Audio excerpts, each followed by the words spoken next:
Hey, this is Jerry with designsbyjerry.com. If you happen to be on the set here where we're filming this today in the studio, everything is covered in glitter. So that's kind of what we're laughing about, is that everything I touch is either got glitter on it or going to have glitter on it. So we're going to get started today and answer one of the questions that I get a lot of people asking me that are members of designsbyjerry.com, and that is glue gun or glue skillet. And today we're going to give you that answer, at least my opinion, and put this to rest so you'll know exactly what I think you should be working with.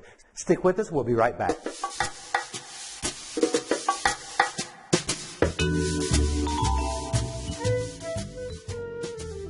Okay, so I'm really excited because my old glue skillet burned out about 2 weeks ago, and I've just kind of been on hold with all of my work. That I did have a spare skillet somewhere, but I'll show you in the description below, or either in the comment section of my blog, exactly where I got this.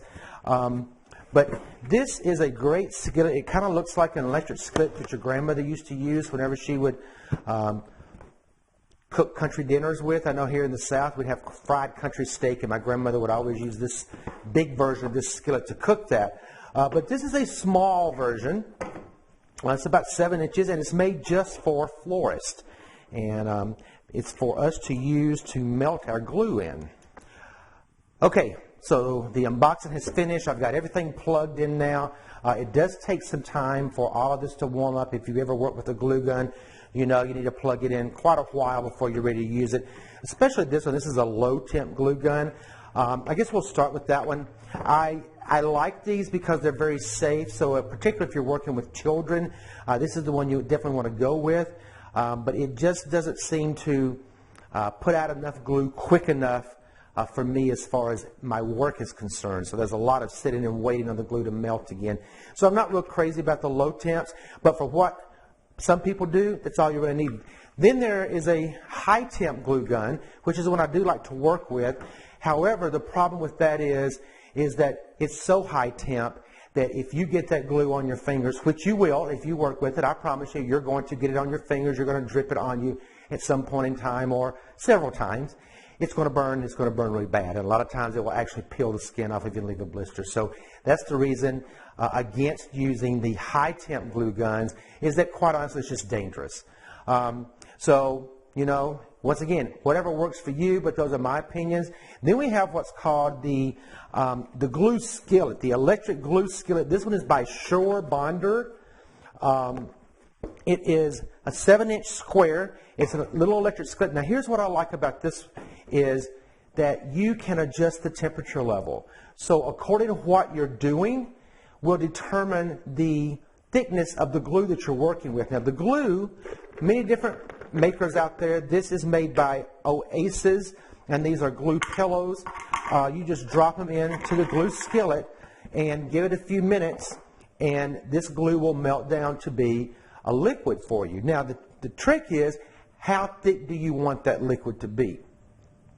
It's really according to what you're doing with it. If you're going to be doing something where you're actually gluing two pieces of something together and you want a good bond on there, but you want to spread it a big wide area, then you're going to want it to be really thin. I've even taken a paintbrush before and got this glue really thin, almost to the consistency of paint, and dipped the paintbrush in the glue and then glued on. Now you got to wipe it really fast because it dries really fast when it's like that thin.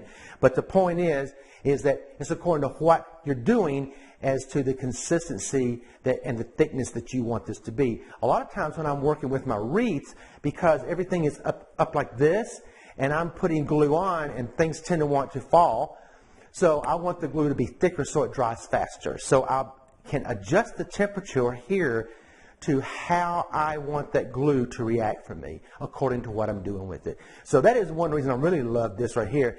And very rarely it will burn you if you get your fingers in there. And once again, you'll get your fingers on this glue too. But it's 9 times out of 10 not going to be as hot as a high temp glue gun. So it's going to burn, but it's not going to burn you really bad where you have to worry about, you know, blisters or something. Now we're just going to wait just a couple of minutes on this right here to melt down, and then I'll show you exactly what I'm talking about. Okay, so now what you'll see is that the skillet has caught up with us, and you'll see the smoke coming from it. That means no matter what, you have it too high.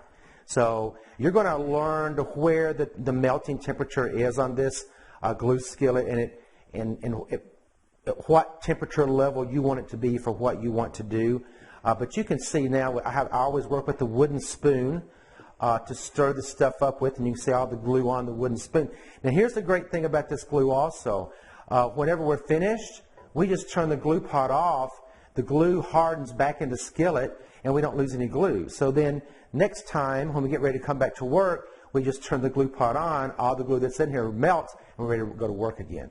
So you never really waste anything with this, even though this is an expensive glue. It's quite expensive, as a matter of fact. It's about anywhere from $16 to $25 a pound retail. So yeah, it can be quite expensive for you. But as you can see, I've chopped back the temperature just a little bit, and I've gotten it to where almost everything is melted. And you can see that we have quite a nice thick consistency here now. If I were going to work on a wreath, this right here would be a little bit too thin. I would want it to be a little bit thicker. In an upcoming video, what we're going to do is we're going to show you how we work with these two different glues to actually decorate Christmas packages. So make sure you stay tuned for that. I'll see you in the next video. This is Jerry with designsbyjerry.com. Have a happy holiday. Bye-bye.